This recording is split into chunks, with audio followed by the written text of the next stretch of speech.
I lay my sleeping bag out, just as the last amber light of the day was bleeding through the canopy. The spot I'd chosen was about 11 miles from the nearest trailhead, deep in the Gifford Pinchot National Forest in Washington state.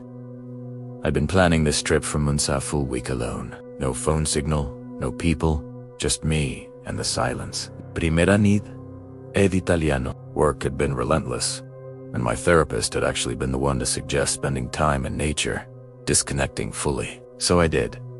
I packed my bag, drove 6 hours from Portland, parked at the gravel lot near the old service road, and hiked in. The first day had been perfect. The trail was overgrown in places, barely a trail at all, which is exactly what I wanted. I crossed a shallow creek around mile 8, refilled my water bottle, and kept moving northeast until I found a clearing. It was ringed by Douglas firs, so tall their tops disappeared into a pale gray sky.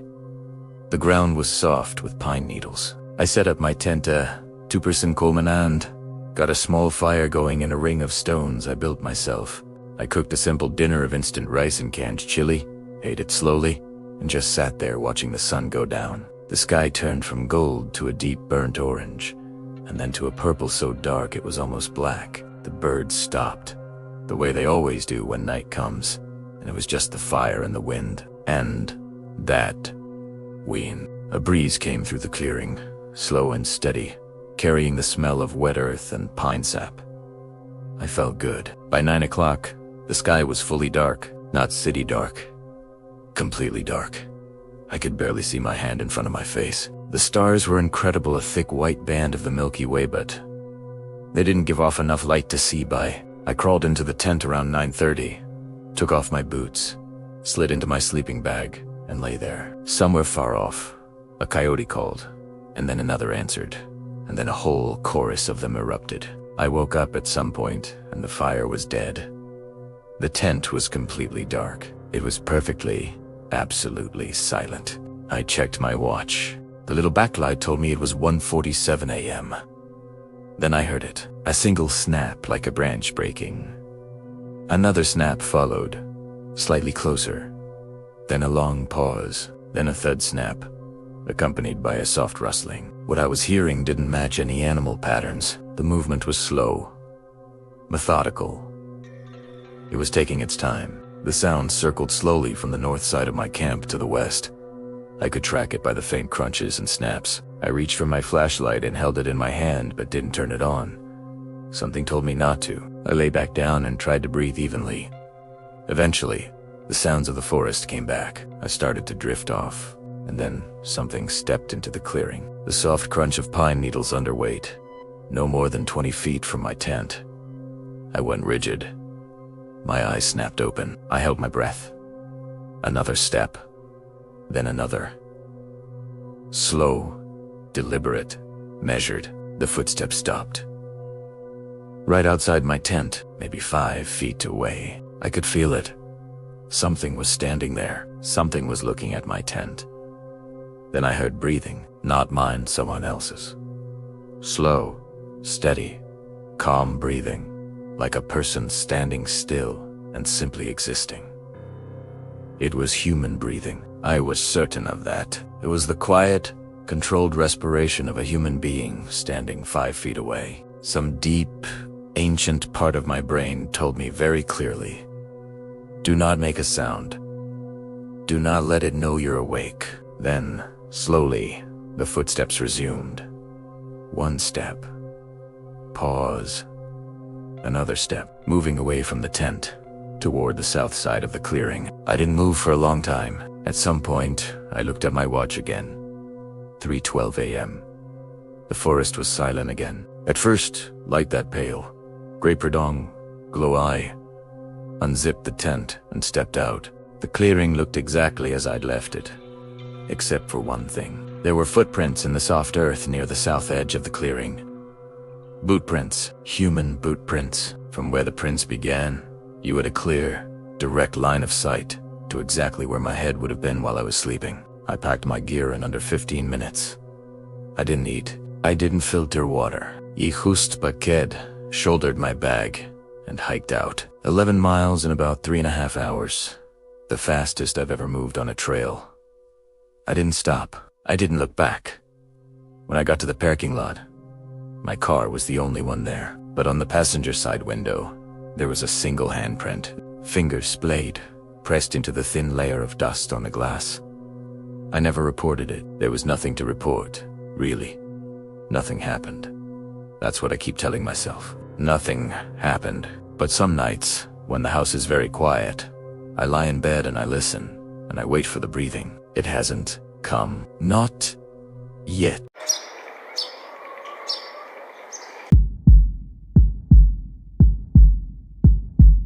This happened in 2019, late September, and I still don't talk about it much. When I do, I get this tight feeling in my chest, like my body remembers it before my brain catches up. I'm going to try to tell this as clearly as I can, because the details matter.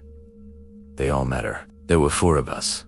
Me, my buddy Travis, his girlfriend Kayla, and our friend Marcus. We'd planned a long weekend backpacking trip in the Boone National Forest in eastern Kentucky. Travis and I had done a few trips there before. Easy stuff, well-marked trails, designated campsites, nothing crazy. But this time Marcus had found some article online about an old logging road. It led into a section of the forest that barely anyone visited. No trail markers, no maintained paths, just deep, old-growth woods. He was obsessed with the idea. He kept calling it real wilderness, which, looking back, should have been the first red flag. We drove down from Lexington on a Friday morning, parked at a pull-off near a rusted gate that blocked the old logging road, and started hiking. The road itself was barely recognizable, 2 ruts in the earth, overgrown with grass and saplings, winding into the trees. The forest closed in almost immediately. The canopy was dense, all hardwoods, oak, maple, hickory, their leaves just starting to turn. Shafts of golden light came down through the branches and hit the ground in little pools. The air smelled like damp leaves and earth. We hiked for about 4 hours, following the old road until it deteriorated into nothing, then pushing deeper using Marcus's compass and a topo map. The terrain got rougher, steep ravines, rocky creek beds, tangled undergrowth. By mid-afternoon, we found a decent flat spot near a small stream. We set up 2 tents, got a fire going, and settled in. That first evening was great. We cooked hot dogs over the fire. We passed around a flask of bourbon, told stories, laughed. The sky dimmed slowly, going from blue to violet to black. Kayla pointed out Orion. Travis played a few songs on a harmonica he'd brought. It was one of those nights that felt golden. We turned in around 10. Travis and Kayla took one tent. Marcus and I took the other. I fell asleep fast. I woke up sometime later. I don't know what woke me. No sound, no movement. Just a sudden alertness, like a switch flipping. Marcus was breathing steadily next to me. Outside, the forest was quiet. Normal, quiet, few crickets. The faint gurgle of the creek. Then I heard something that made my eyes snap back open. A whistle. Clear, deliberate, and close. Not a bird or human whistle. A single sustained note that lasted maybe 3 seconds and then stopped. It came from the south. I told myself it was nothing. A bird I didn't recognize. In the morning, I didn't mention it to anyone. We packed up for a day hike, deeper into the forest. Travis wanted to find a ridge he'd spotted on the map. The deeper we went, the older the trees got, massive trunks, with root systems that bulged out of the ground like veins. The understory was dark, even in daylight. The canopies so thick that only a dim, greenish light filtered through. Nobody talked much. Kayla was sitting on a fallen log, drinking water, when she suddenly went still and said, very quietly, "What is that?" She was staring at something deeper into the woods. I turned around and scanned the trees, but didn't see anything. "I thought I saw someone standing back there," she said, "between those 2 big trees, but they're gone now." Travis put his arm around her. "Probably a deer," he said. She nodded, but she didn't look convinced. We moved on. Over the next few hours, small things kept happening. Marcus heard what he described as a cough, a human cough. Travis found a piece of orange flagging tape tied to a branch in an area that supposedly had no trails. I kept getting this prickling sensation on the back of my neck, that primitive feeling of being observed. We returned to our site around 4 in the afternoon. Tents up, fire ring, cold, packs hanging from the bare line. Normal, but something felt different. The air felt different. The space felt like it had been occupied in our absence. Marcus walked to his pack, checked it, and then said, "Did anyone move my stuff?" He pointed at the zipper. It was open. That night, we built the fire bigger than before. The flames climbed 3-4 feet high, throwing light deep into the trees. Around 9, Marcus said, "You guys hear that?" We all went quiet. In the silence, I heard it. Footsteps. Slow, crunching footsteps, moving through the dry leaves somewhere in the darkness. Not an animal. The rhythm was human. "Animals don't walk like that," Marcus replied. Then the footsteps stopped. Nobody spoke for a long time. Around midnight, I sat alone by the fire. The fire popped and crackled. I kept my headlamp on, scanning the undergrowth. And then, at the edge of the beam's reach, I saw movement. Something pulled back behind a tree trunk. Slowly. Deliberately. My mouth went dry.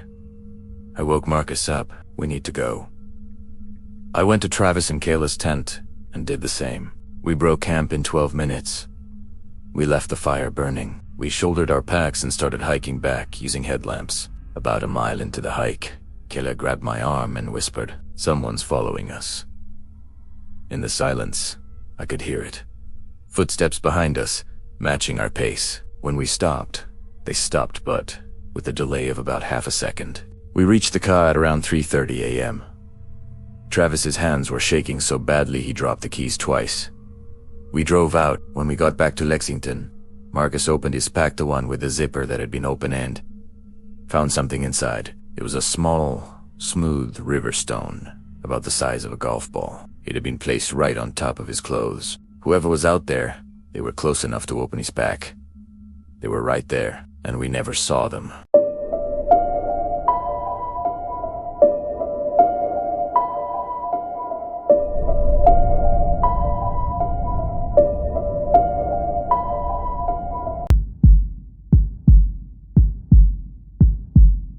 I drive long distances for work. I'm a field technician for a telecommunications company, which means I spend a lot of time on roads that most people never see: county roads, Forest Service roads, 2-lane highways that cut through the middle of nothing. I've driven hundreds of thousands of miles over the past decade, mostly through the rural parts of Michigan, Wisconsin, and Minnesota. I've seen just about everything the backroads have to offer. Deer standing in the road like statues, black ice that turned my truck sideways, snowstorms that reduced visibility to about 10 feet. I'm not easily shaken. I want to establish that before I tell this story, because I need you to understand that what happened to me on Route 13 in northern Wisconsin was different from anything I'd experienced before or since. It was a Thursday night in November, around 2021. I'd spent the day servicing a cell tower near a town called Gladantini Place, maybe a few hundred people, surrounded by the Chiquimega-Nicolet National Forest. The job ran late. It was past 8 by the time I packed up my tools. I had a 2.5-hour drive south to my motel in Warsaw, most of it on rural highways that cut straight through the forest. I didn't mind night driving. I actually preferred it sometimes. Less traffic, cooler air, a kind of meditative solitude that helped me decompress. I had a thermos of coffee, a full tank of gas, and a podcast playing through the truck speakers. I pulled out of Glidon.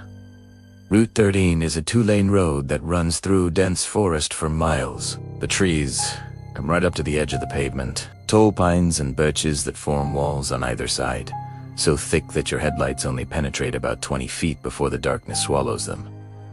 There are no streetlights, no houses, no gas stations, just road and trees and darkness. It was a clear night, cold mid-20s, maybe. I had my high beams on and was doing about 55, just following the road as it curved and straightened. Around 9 o'clock, I came around a long curve and my headlights swept across something on the right shoulder of the road. I slowed down instinctively and looked. It was a person, standing on the gravel shoulder, facing the road, just standing there. It was a man, or at least a figure shaped like a man, wearing dark clothing, no reflective gear, no flashlight, no vehicle nearby. I checked my rearview mirror and saw nothing. The darkness behind me was total. My taillights illuminated a few feet of road and then black. I noted it, felt a brief prickle of unease, and kept driving. 5 minutes passed. The road straightened out into a long, flat stretch, and at the edge of their reach, I saw something on the road. Another figure. Standing in the middle of the right lane, I hit the brakes. The truck slowed, and the figure grew clearer. It was a man. Dark clothing, standing completely still, facing my direction. I stopped the truck about 100 feet away. He didn't move. Didn't raise a hand, just stood there, his face slightly angled down. I honked the horn one long blast that shattered the silence. The figure didn't react. I sat there for 10 seconds, trying to think clearly. Something was deeply, fundamentally wrong. It wasn't just a person in the road. It was the stillness, like a mannequin placed there deliberately. I eased the truck into the left lane and drove around him slowly. As I passed, I saw his face. It was a man maybe 40 or 50, with a gaunt face and hollow cheeks. His eyes were looking straight ahead into the darkness. His expression was blank. Completely, terrifyingly blank. I accelerated. Within seconds, he was behind me, swallowed by the dark. I turned off the podcast. I needed silence. I needed to hear.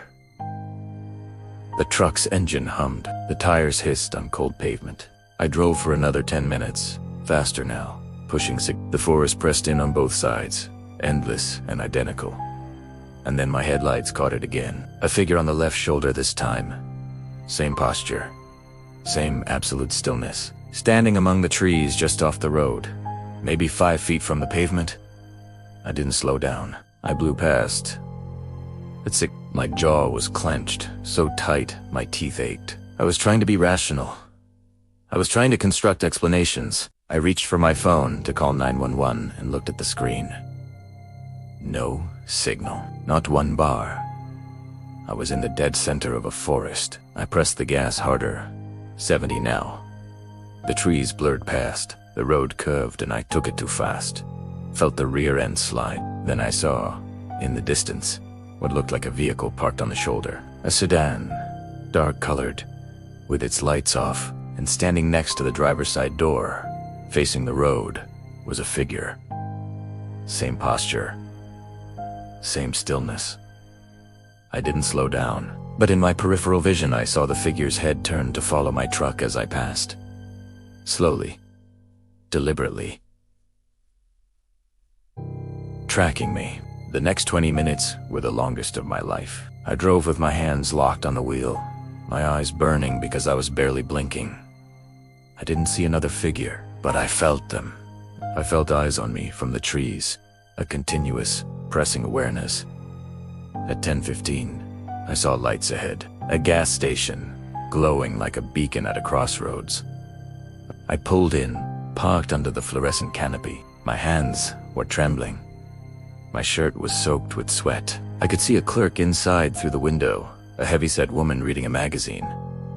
I went inside and bought a bottle of water. The clerk looked at me and said, "You okay, hun?" I opened my mouth to tell her everything and then I stopped. What would I say? I saw people standing on the side of the road. I got back in my truck and checked my phone. One bar? I almost called 911. I sat there with my thumb hovering over the button.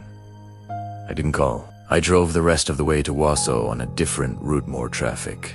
More lights, more life. I got to my motel at midnight, went inside, locked the deadbolt, pulled the curtains shut, and sat on the edge of the bed. The next day, I tried to rationalize it. I looked up. Route 13 online. Searched for news reports. I found nothing. I avoid 13 now. But here's what I can't stop thinking about. When I passed that, see them parked on the shoulder in the middle of nowhere. I could swear it was the same face. The same gaunt, hollow face I'd seen 20 miles earlier, standing in the middle of the road. The same person. And if that's true, they knew where I was going. They were ahead of me, waiting again. It was deliberate. I was being hunted, and the only reason I'm here to tell this story is that I didn't stop.